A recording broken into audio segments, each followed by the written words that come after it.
Hi, I'm Jake. I make RPG supplements and videos about Pathfinder 2 or PF2. I love PF2. And there's a lot of cool changes to the Inventor, so let's go over them. And Loot and Gast say hi. Gast is the polar bear. Cat. Polar cat. Cat bear. Bear cat. If you want to skip the overall changes to the class and go right to the feats that have changed, go to this time. Otherwise, I'm going to be starting with the overall changes and the changes to each specialization for the Inventor, the innovations. Overdrive. I covered part of this in the overview. I'll link the video for the overview at the end. But in addition to the failure effect changing, because there wasn't one for Overdrive, it says your gizmos whine concerningly and begin to smoke. Your strikes deal 1 additional fire damage. The critical failure has also changed. And if at any point you want to look at the screen and see the changes, I've highlighted everything. So if you'd rather just see it and skim through the video, go for it. So the critical failure now says you take fire damage equal to half your level instead of your level, which is nice. And you can't use Overdrive again on a critical failure for 1d4 rounds instead of a minute. Both huge upgrades. Really cool. Okay, the taking less damage isn't a huge upgrade, but it is a nice benefit. Hi, you never lick my fingers. You want attentions. And I mentioned in the overview video that the innovation armor statistics have changed. It's an increase in armor class by 1 for both the power suit and the subterfuge suit. Subterfuge. That is hard to say, like obfuscate. It's hard to say too.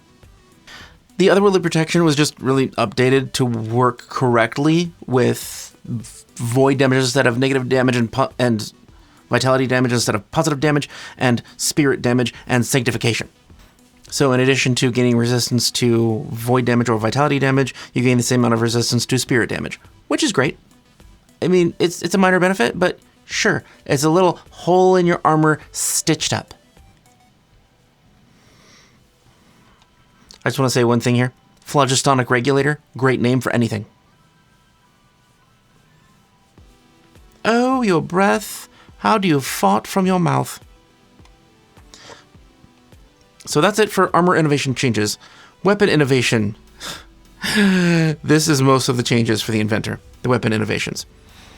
So all of the changes that I'm going to be mentioning are just giving you more options. All right, so blunt shot for ranged only. Your innovation gains the concussive and ranged trip traits instead of the non-lethal and versatile B traits, because those just weren't as useful. Complex simplicity. Instead of choosing one of the additional traits to add to your weapon innovation, you can choose 2 of versatile bludgeoning, versatile piercing, versatile slashing, or a new one, raising, which is just damaging objects. Not R-A-I-S-I-N-G, it's R-A-Z-I-N-G, which means burning something to the ground. And people usually say it as, I'm going to raise something to the ground. So sort of like ATM machine, people are just repeating themselves. Dynamic weighting was changed by adding, if it was a thrown weapon, it gains the tethered trait, which I guess is cool and useful because you can just bring back the thrown weapon. It's a good thing. Entangling form. Entangling form. Melee only. Your innovation gains the disarm, grapple, and trip traits, so it's just more useful. Hampering spikes. Melee. Your innovation gains the hampering, trip, and versatile P traits, so it's just more useful. Hefty composition. Your innovation gains the shove, raising, and versatile B traits, so it's just more useful. You see a trend? It's just mild upgrades all across the board for weapon innovation.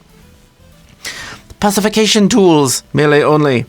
Your innovation gains the disarm, hampering, and non-lethal traits. So this is just another new trait. It's great.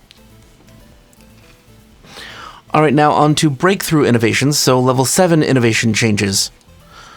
Armor innovations for heavy construction, which is for your power suit only. It made it officially a plate group armor type and adds the entrench trait. The entrench trait gives you +1 AC versus either melee or ranged. This doesn't say melee or ranged. It is supposed to say melee or ranged, so I'm just going to say you get to pick when you choose the innovation. Breakthrough. And that's if you spend an action doing it. Sort of like raising a shield, but like you dig in. Breakthrough construct innovation changes. Nothing. Breakthrough weapon modification changes. Under Advanced Rangefinder for ranged only, your innovation gains the Backstabber trait like usual and increases its range increment by 20 feet instead of 10. So it's just a little bit better. And also, continuing the theme of weapon innovations are just better all around, the Rope Shot innovation modification adds the Tethered trait if it's a thrown weapon.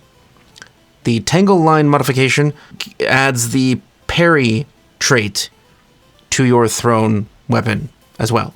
At 15th level, Revolutionary innovation modifications. Armor modification changes, nothing. Construct modifications, nothing. Nothing new, anyway. So Revolutionary weapon modifications, only momentum enhancer. Your innovation also gains the Agile trait. If it had the reload ability, you can reload once per round as a free action. That's awesome. Weapons just, they're eating good. Weapons are eating good. That sounds very loud and violent. Now the Feats changes. There's just not a lot of them, but they're here. So I'm going to go over them. Second level Collapse Armor has added a sentence. Yeah, that's one sentence, just really long sentence, to make it really clear how this innovation modification works. Collapse Armor. So it only works for your armor innovation. If you're wearing your innovation when you collapse your armor, you remove it instantly and it compresses into its compact form, after which it latches onto your body, typically by attaching to a belt, bandolier, or other convenient carrying surface as a nondescript satchel. Or if you're Tony Stark, it's a briefcase. That's in there. Yep. Reverse Engineer has also been modified. If you are using the critical crafting alternate rules and you get a critical success on your crafting check to reverse engineer an item, you can reassemble the original item with one of the critical success crafting benefits. This is just to point out that you don't have to allow that if you're the GM. It's an alternate rule. You don't have to allow this to be way cooler on a critical success. It should be anyway. I mean, for me. Hi. Level 4 feat, dual form weapon. The only nerf that I have found. Actually, I think there might have been another one. One of the only few nerfs for Inventors. For dual form weapon, it used to say when you select this feat, choose a level 0 or level 1 weapon. Nope, it's level 0 now. It must be either a common weapon or another to which you have access, same thing, but it can only be level 0. I'm going to mention the last thing that is technically not a change, but it is a change in wording, so I'm going to be obnoxious and mention it. You failed to account for this! Level 16 feat. It now uses the terminology off guard instead of flat-footed. That's it. Alright, so that's all the changes for the Inventor. The Inventor multi-class archetype, I already went over briefly in the overview brief of the changes in Guns and Gears. And as mentioned there, it only changed by requiring a higher ability modifier score to take the multi-class archetype. That was +3 instead of +2. So that's it for the Inventor. The next video I'm going to be putting out is the changes for Gunslinger. Gunslinger's stuff in here is like, the changes matter. It's not just like a little tweak here, a little tweak there. They got cool changes that are useful. So I'll be going over that in the next video, and then I'm going to be covering a whole slew of things that you guys requested coverage for. Mostly archetypes for this book, but also wheelchairs. I'm going to be covering that one right after Gunslingers.